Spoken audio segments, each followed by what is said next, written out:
ምኒልክ ሰራዊታቸውን ይዘው ወደ ትግራይ ሲያቀኑ ባልቻ የምኒልክን ዣንጥላ ይዘው ከጀርባቸው አይለይም ነበር። ለባልቻ ከመጀመሪያውም የውጊያ ግዳጅ አልተሰጠውም ነበር።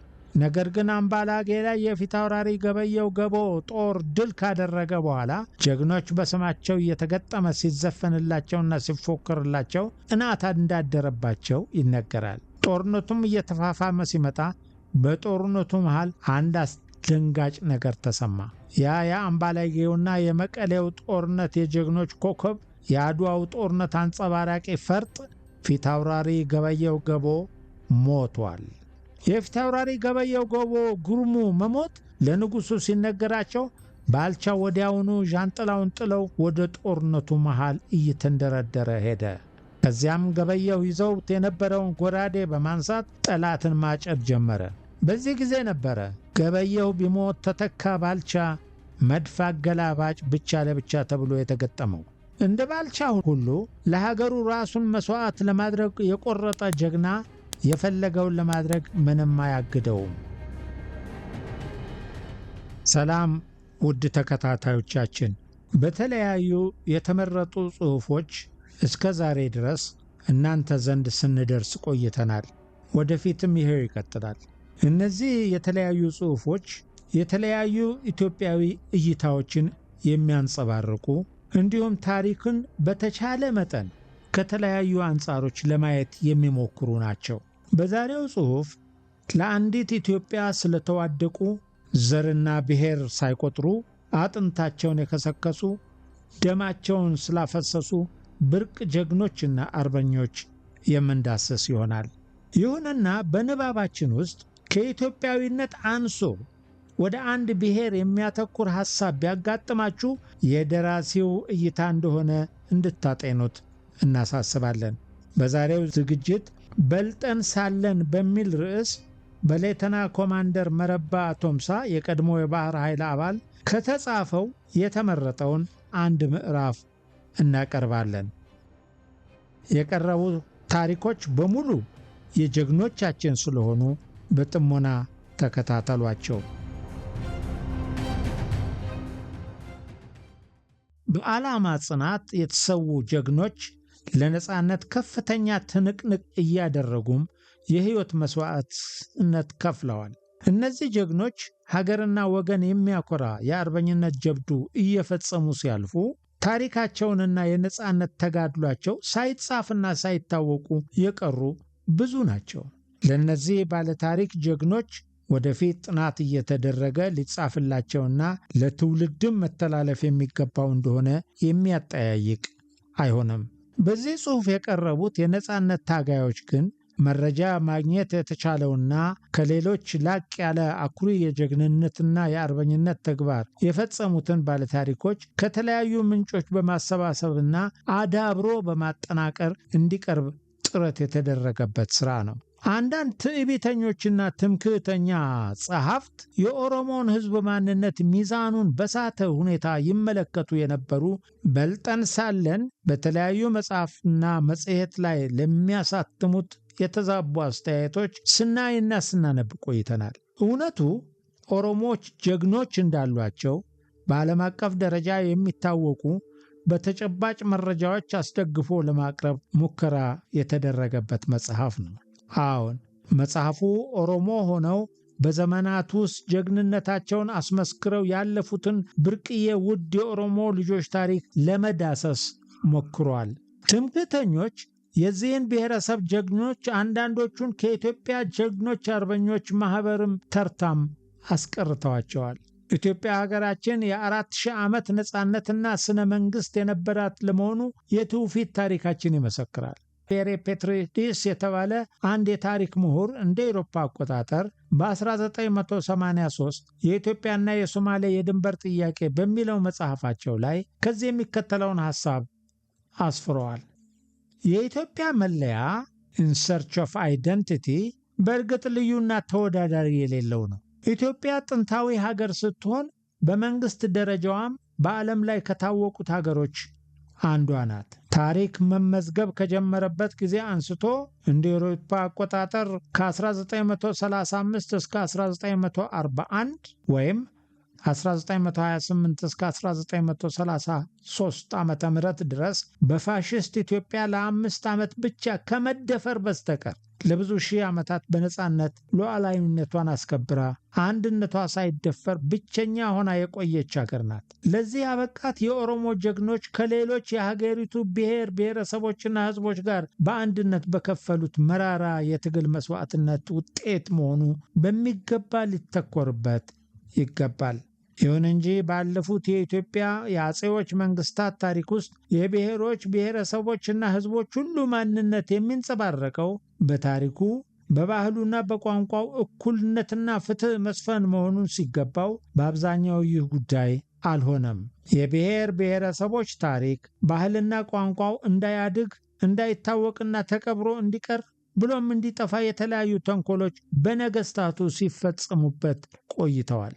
ይህንን የተጣመመ የታሪክ ሂደት ተንኮለኞች የዘረጉት ስር ለመንቀል ሲባል ገና ከመጀመሪያው ብዙ ኦሮሞዎች ልጆቻቸውን ለአካለ መጠን ሳይደርሱ ጠንካራና ጀግና ሆነው እንዲያድጉ አዳኞች፣ አነጣጣሪ ተኳሾች፣ ፈረስ ጋላቢዎች፣ ጉግስ ተጋጣሚዎች፣ ዋናተኞችና ታጋዮች ሆነው በልጠው የመገኘት መንፈስ ወርሰው እንዲያድጉ ባህላዊ ስፖርቶችንና የጀግንነት ተግባሮችን እንዲያውቁ ያበረታቷቸዋል። በዚህ መልክ ያደጉት ኦሮሞዎች ጀግኖች ይህንኑ ስርዓት በመቃወም በተለያዩ አቅጣጫዎች ታግለዋል። ጀግንነታቸውንም በተግባር አስመስክረዋል። የጀግና ባህሪ ጀግና ለበላይ አለቃው የሚገባውን ክብር ይሰጣል እንጂ አለቃ ስለሆነ ብቻ ራሱን አዋርዶ አለቃውን አያከብርም። ጀግና ተለማማጭነት፣ ተሽቆጥቋጭና እዩኝ ባይነት ባህሪ የለውም። በራሱና በሚሰራው ነገር ስለሚተማመን አለቃ ለሆነ ሁሉ አይሽቆጠቆጥም። በዚህ ምክንያት አክብሩን፣ ተለማመጡን፣ ስገዱልን ወዘተ የሚሉ አለቆችና ሹማምንቶች በጀግኖች ላይ በደል ያደርሳሉ። በሀገራችን ታሪክ በአርበኞች ላይ የደረሰው በደል ከዚህ የተለየ አይደለም። በንጉሱ ዙሪያ የነበሩት ባንዳዎችና ከስደት አብረው ከንጉሱ ጋር የተመለሱ ባላባቶች ለሀገራቸው 5 ዓመት ሙሉ ሲሰቃዩ የነበሩትን አርበኞች ያልሆነ ስም እየሰጡ በበደል ላይ በደል የፈጸሙባቸው ስላልተገዙላቸውና ስላልተለማመጧቸው ነበረ። ለጥቁር ሕዝብ መኩሪያ የሆነ ገድል የፈጸሙ አብዲሳ አጋ ቤተ መንግስቱን ከሞሉት ባንዳዎች የጠበቀው ተንኮል ከባድ ነበረ። ትዕቢተኛ፣ አመፀኛ ወዘተ በማለት አሰይሩበት። በዚህም አብዲሳ ብዙውን ጊዜ ይበሳጭና ያዝን እንደነበረ፣ አንዳንድ ጊዜም ከአለቆቹ ጋር ሳይቀር ይጋጭ እንደነበር የሚያውቁት ይናገራሉ። በ1955 ዓ.ም የዩጎዝላቪያ ፕሬዝዳንት ማርሻል ቲቶ ኢትዮጵያን ለመጎብኘት አዲስ አበባ እንደደረሱ ወዲያው የጠየቁት በጣሊያ በረሃዎች ዩጎዝላቪያንና የብዙ ሀገሮች አርበኞችን ይዞ የተዋጋው አብዲሳ አጋን ነበር። አብዲሳ የት አለ ብለው ሲጠይቁ ለማርሻል ቲቶ አቀባበል ያደረጉላቸው የነበሩት ባለስልጣኖች የመለሱት አብዲሳ በጀነራልነት ማዕረግ የአንድ ክፍለ ጦር አዛዥ ሆነው ሩቅ ቦታ ናቸው በማለት ነበረ። አብዲሳ ግን በዚያን ጊዜ በሻምበልነት ማዕረግ ኦጋዴን ውስጥ ነበረ። በተመሳሳይ ሁኔታ ሕይወቱን እስከ ማጣት የደረሰው ጀግናው በላይ ዘለቀም ለባለስልጣኖችና ለእንግሊዞች አጎብዳጅ ባለመሆኑ ነበረ። ለንጉሱ አስጊ የሆነ አመፀኛ ነው በማለት አታለው ይዘው ካሰሩት በኋላ ከእስር ቤት ሰብሮ ሲወጣ ያዝነው በማለት በበላይ ዘለቀ ላይ የሞት ፍርድ የወሰነበት አንድም በአርበኝነት ስማቸው የማይጠራና በሕዝብ ዘንድ ከበሬታ የሌላቸው ሰዎች ናቸው። እምዬ ኢትዮጵያ ሞኝነሽ ተላላ የሞተልሽ ቀርቶ የገደለሽ በላ የተባለው በዚህ ጊዜ ነበረ። ባልቻ አባ ነብሶ ገና ከልጅነታቸው ጀምሮ ነበረ በአጼ ምኒልክ ቤተ መንግስት ውስጥ ያደጉት። ከጣሊያን ጋር ጦርነት የማይቀር ሆኖ ምኒልክ ሰራዊታቸውን ይዘው ወደ ትግራይ ሲያቀኑ ባልቻ የምኒልክን ዣንጥላ ይዘው ከጀርባቸው አይለይም ነበር። ለባልቻ ከመጀመሪያውም የውጊያ ግዳጅ አልተሰጠውም ነበር። ነገር ግን አምባላጌ ላይ የፊታውራሪ ገበየው ገቦ ጦር ድል ካደረገ በኋላ ጀግኖች በስማቸው እየተገጠመ ሲዘፈንላቸውና ሲፎክርላቸው ቅናት እንዳደረባቸው ይነገራል። ጦርነቱም እየተፋፋመ ሲመጣ በጦርነቱ መሃል አንድ አስደንጋጭ ነገር ተሰማ። የአምባላጌውና የመቀሌው ጦርነት የጀግኖች ኮከብ የአድዋው ጦርነት አንጸባራቂ ፈርጥ ፊታውራሪ ገበየው ገቦ ሞቷል። የፊታውራሪ ገበየው ጉርሙ መሞት ለንጉሱ ሲነገራቸው ባልቻ ወዲያውኑ ዣንጥላውን ጥለው ወደ ጦርነቱ መሃል እየተንደረደረ ሄደ። ከዚያም ገበየው ይዘውት የነበረውን ጎራዴ በማንሳት ጠላትን ማጨድ ጀመረ። በዚህ ጊዜ ነበረ ገበየው ቢሞት ተተካ ባልቻ መድፍ አገላባጭ ብቻ ለብቻ ተብሎ የተገጠመው። እንደ ባልቻ ሁሉ ለሀገሩ ራሱን መስዋዕት ለማድረግ የቆረጠ ጀግና የፈለገውን ለማድረግ ምንም አያግደውም። ለሌላ ለምንም ነገር ልቡ አይከፈልም። ባልቻ ለንጉሱ አጃቢ እንኳን ሆኖ ሄዶ የንጉሱን ፈቃድ ሳይጠይቅ በቆራጥነት ወደ ጦርነት አውድማ ውስጥ ዘሎ ገባ። የጀግኖች ተግባር በተለይ የጦር ሰራዊት አዛዦችና ተዋጊዎች በመካከላቸው መከባበርና መፈቃቀር መኖር አለበት። አንዱ ለሌላው አጋዥ፣ አይዞባይ፣ ደርሼልሃለሁ ባይ መሆን አለበት እንጂ አንዱ የሌላውን ሹመትና ቦታ ለመያዝ ሽኩቻ መፍጠር የለባቸውም። የበላይ ዘለቀ አለቆች ለበታቾቻቸው እሱ እኮ የኔ ቀኝ እጅ ነው፣ ተማመኛዬ ነው፣ እኔ እኮ ያለ እርሱ ዋጋ የለኝም የሚሉት አይነት ሰው ማግኘት አለባቸው። የበታች ሹማምንቶች የበላዮቻቸውን ጋሻቸውንና መተማመኛቸው ማድረግ አለባቸው። ከእናት ከአባት ወይም ከማንኛውም ዘመድ ይልቅ አብሮ በጦር ሜዳ የሚዋደቅ ጓደኛ እጥፍ ድርብ መዋደድና መከባበር አለበት። ጀግና ለሀገሩ ነጻነት በመዋጋት በጠላቶቹ ይፈራል እንጂ የንጹሃን የዋሃን ህዝቦችን ማስጨነቅና ያለ ርህራሄ መፍጀት ጀግንነት አይደለም። በህዝብ ላይ የሚጨፍር አምባገነን ለጊዜው በድንፋታው እየተኩራራ ሊኖር ይችላል። መጨረሻው ግን በቀለደበት ህዝብ እጅ መውደቁ አይቀርም። አምባገነኖች ውስጣዊ ማንነታቸውን ካልተረዷቸው ውጫዊ ነገራቸው ማንንም ሊያታልልና ሊያስመስል በሚችልበት ሁኔታ ጀግና መስለው መቅረብ ይችላሉ። ለዚህ ጥሩ ምሳሌ የሚሆነው ቤኒቶ ሙሶሎኒ በህዝብ ፊት አደባባይ ላይ ቆሞ ለኢጣሊያናውያን መቆርቆሩን መድረክ ላይ ሲናገር ላየውና ለሰማው እውነትም ይህ ሰው ሐቀኛና ጀግና ነው ሊል ይችላል። በሺዎች የሚቆጠሩትን በአንድ ድምፅ የሚያስጮህ ንግግሩን ሲያሰማ እውነትም ይህ ሰው የፈለገውን ማድረግ የሚችል አርበኛ ነው ሊያሰኝ ይችላል። አምባገነኖች ያለ እነርሱ በልቶና ጠጥቶ የሚያድር እስከማይመስላቸው ድረስ ለህዝባቸው ተቆርቋሪና ተጨናቂ ሆነው ይቀርባሉ።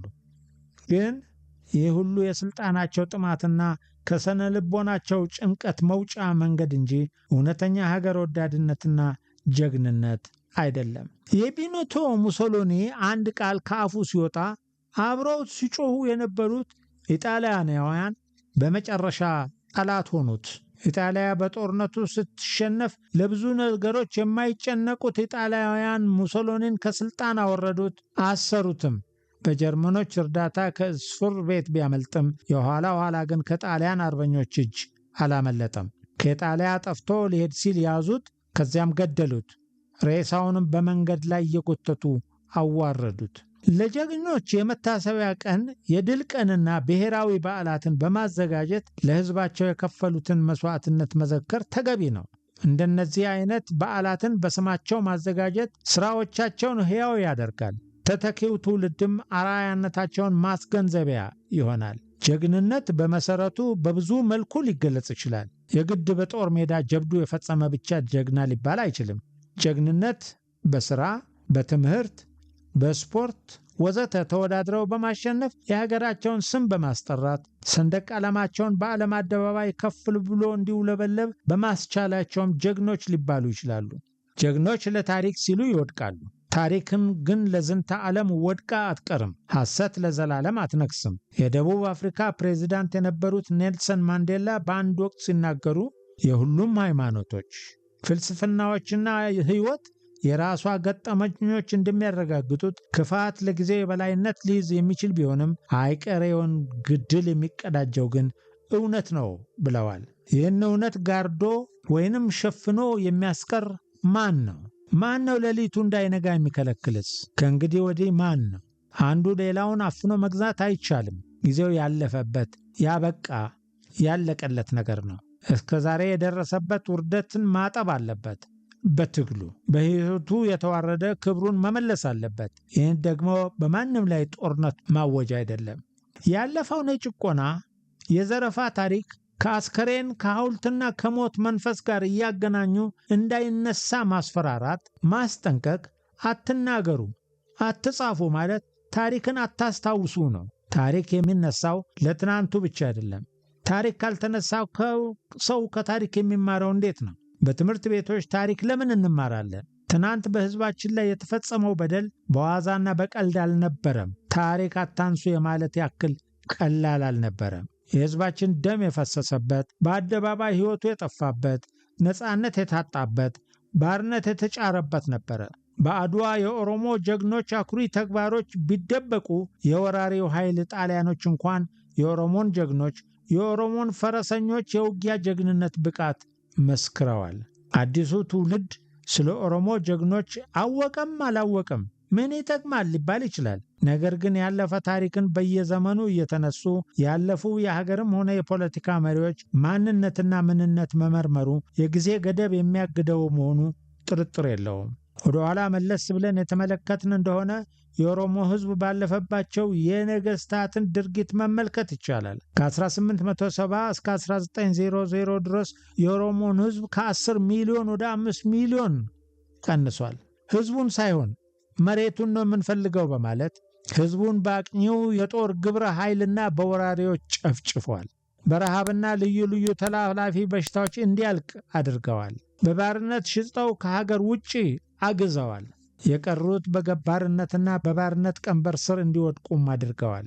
ከዚያም በሁለቱ ገዢዎች በመቀጠል የቀድሞ መሪዎች ድል በማጠናከር እየያዙ በከፋ ሁኔታ በማጥበቅ የኦሮሞን የተፈጥሮና ታሪካዊ እድገቱን መግታት፣ በኦሮሞ ሕዝብ የፖለቲካ የኢኮኖሚና ማኅበራዊ እድገት ላይ ደንቃራ መፍጠር፣ የኦሮሞን ሕልውና፣ ባህሉን፣ ቋንቋውን በጥቅሉ ሲወርድ ሲዋረድ የመጣውን የአኗኗሩን አኳኋን፣ ሥራውንና ሥረ መሠረቱን ለማጥፋት የግፍ እርምጃ ወስደዋል። አያሌ የኦሮሞ ልጆች በጦር ሜዳ እንዲያልቁ፣ ወደ ግዳጅ በግንባር ቀደምትነት እንዲሰለፉ አድርገዋል። ይህን የተገነዘብነው ታሪኩን ከትምህርት ቤት የገበየን ሳይሆን ከተለያዩ ምሁራን ማለትም ከሀገር ውስጥና ከሀገር ውጭ የአንዳንድ ሐቀኛ የታሪክ ጸሐፊዎችን ሥራዎች በመመርመር ነው። ኢትዮጵያዊነታችንንም የተረዳነውም ከምስራቅ እስከ ምዕራብ፣ ከሰሜን እስከ ደቡብ የኢትዮጵያ የጠረፍ ክፍሎች በሥራ አጋጣሚ ሁሉን ተዘዋውረን በማየትና በማመን ነው። ከትምህርት ቤቶች የገበየነው የታሪክ ዕውቀት የክፍል ፈተና ለማለፍ ብቻ ነበር ለማለት ይቻላል። ከአዲስ አበባ ዩኒቨርሲቲና ከሌሎችም ዓለም አቀፍ መድረኮች የቀሰምኳቸው ዕውቀቶችና የሥራ ልምዴ በትክክል እንደሚገልጸው የሥነ መንግሥትና ዓለም አቀፍ ግንኙነቶች ፖለቲካል ሳይንስ ኤንድ ኢንተርናሽናል ሪሌሽንስ በደርግ መንግሥትና በኢህአዴግ መንግሥታት በሠራሁባቸው ወቅት ያገኘኋቸውን የሙያውን ስነ ምግባር ለመጠበቅ ስል መረጃዎችን ተጠቅሜያለሁ። የጠነከረ ሂስ የሰነዘርኩባቸው የቀድሞ ደራሲዎች ከሀገር ውስጥና ከሀገር ውጭ አሁን በሕይወት ያሉትም ቢሆን የተቸኋቸው ይኖራሉ። ንጉሡ ከጋሎች፣ ከፈላሾች፣ ከላስቶች የተዋጋበትን ታሪክ ሲተረክ በየመካከሉ እየገባ የንጉሥ ጠላቶች የተባሉትን ያልተናገሩትን የፍርሃት ንግግር እንደተናገሩ እያስመሰለ በአንድ ፊት በማጋነንና በማድነቅ የጀግንነቱን የኃያሉንና የሥልጣኑን በሌላ ፊት የደግነቱን የመሐሪነቱንና የጸሎቱን የትሩፋቱን ታሪክ በቤቱ ወይም በቤተ መንግሥቱ ቀን ቀን ሲጽፍ ይውልና ማታ ማታ ከግብር በኋላ ወይም ከጉዞ ባደረበት ከተማ ያነብለታል። ንጉሥ ሰምቶ እዚህ ላይ አበጀ፣ እዚህ ላይ አጠፋ፣ እዚህ ላይ አሳነስክ ጨምርበት፣ እዚህ ላይ አበዛህ ቀንስበት ሳይለው አይቀርም። ጽሑፉ በንጉሡ ፊት የተወደደ ሲሆን ሽልማት፣ ሹመት፣ ርስት ጉልት፣ የቤተ ክርስቲያን ዕልቅና፣ የጸሐፌ ትእዛዝነት፣ የድራማ ማሰሬነት፣ የአቃቤ ሰዓትነት ሹመት ከንጉሡ ለጸሐፊ ትእዛዙ ይሰጥ ነበር። የሙያ ባለቤቶቹም ቢሆኑ በአንድ አገር ውስጥ ሚዛኑን በጠበቀ ከአድሎ የጸዳ የሁሉም ብሔር ብሔረሰቦች እኩልነትና ፍትሕ እንደተጠበቀ ሆኖ አእምሮአቸውን አስፍተው ከቂምና ጥላቻ በጸዳ መንፈስ ሕዝባቸውን ማገልገልና ተገቢውን የታሪክና ቅርስና ስፍራ ይዞ እንዲቀመጥ ታስቦ እውነቱን መጻፍ ነበረባቸው። የኦሮሞ ሕዝብ ትልቅና ሰፊ ታሪክ እያለው ዝቅተኛና ትንሽ እንደሆነ እየተነገረን አደግን። እኛም ሳናውቅ ይህንን እንደ እውነተኛ ታሪክ አድርገን ተቀብለን ኖርን። ሌሎች የሚሉንን ትተን እኛም የህብረተሰቡ አባል የሆንን ስለ ኦሮሞ ሕዝብ እውነተኛ ታሪክ እስከ ዛሬ የጻፍነው ምን ያህል ነው? ሀገር ግንባታ ውስጥ ኦሮሞ የተጫወተው ሚና ትልቅ ነበር። የሀገር ባለቤትነትን ቢሆን ከማንም በታች አልነበረም። ደብተራዎች እንዳሉት እንግዳ ደራሽ አይደለንም። በማንኛውም የልማት አቅጣጫ በልጠን ስንገኝ እንድንታወቅ አይፈለግም። ለሀገርም ቢሆን ግንባር ቀደም ጀግኖች ነበርን። ኦሮሞ ሀገር ሲወረር ቁጭ ብሎ ሳይቀመጥ በተፈለገበት ቦታ፣ ጊዜ፣ ሁኔታ ሳይገድበው በአድዋ በማይጨው የሚያኮራ ጀብዱ ፈጽሟል። ከተራ የጦር አባልነት እስከ የበላይ የጦር አዛዥ በመሆን ሕይወቱን እስከ መሰዋት ድረስ ከፍሏል። ይህ መጽሐፍ ለኢትዮጵያ ሕዝብ በግልና በቡድን መስዋዕት የከፈሉ ትክክለኛውን የኦሮሞ ጀግኖች እንዲሁም በማወቅም ሆነ ባለማወቅ ወገናቸውን ለባርነት ስርዓት አሳልፈው የሸጡትና በስተመጨረሻ አሟሟታቸውም ያላማረውን ቢሆን ታሪክ ነውና አንስቶ ያያቸዋል። እንደዚሁም የኦሮሞ የቁርጥ ቀን ጀግኖች ልጆች በሀገር አቀፍ ተደብቀውና ተረስተው ታሪኩ ስፍራ ተነፍገው ሳይጠቀሱ የቀሩ ጥቂቶቹን እንዲታወቁ ለመላው የሀገሪቷ ሕዝቦች ለማሳወቅ ፈልጌ ነው። ኦሮሞ እንኳን ለራሱ ሀገር ኢትዮጵያ ቀርቶ ለመላው ዓለም የተረፉ ዓለም አቀፍ ጀግኖች አሏት። ይህም የሌሎችን ታጋዮች አርበኞች ተግባር ወደፊት በጥናት ለማቅረብ በር ከፋች እንደሚሆን በመተማመን ቀሪውን ሌሎች ወደፊት ተጠንተው እስኪቀርቡ ድረስ የጥቂቶችን አኩሪ የነጻነት አርበኞች ታሪክ ለናሙና ከዚህ ቀጥዬ አቀርባለሁ። ማሳሰቢያ፣ አንዳንድ ግለሰቦች ስለ ቤተሰባቸው አርበኛ ታሪክ ባለመገለጹ ወይም አንሶ በመገለጹ ቅር ቢሰኙም አንድ ታሪክ ጸሐፊ ሁሉን ለማቅረብ እንደማይችል እንዲገነዘቡ ጠይቃለሁ። በዚህ መጽሐፍ ውስጥ አንዳንድ አርበኞችና መረጃ አቅራቢ ጀግኖች ፎቶግራፍ ተመልክቷል። ይህ የሆነው የአርበኛው ታሪክ የመላውን አርበኞች ታሪክ ሕያው ገላጭ መሆኑ ነው። የመረጃ አቅራቢዎቹም ቢሆኑ ከዚህ አንጻር ቢታይ መልካም ነው። መልካም ንባብ።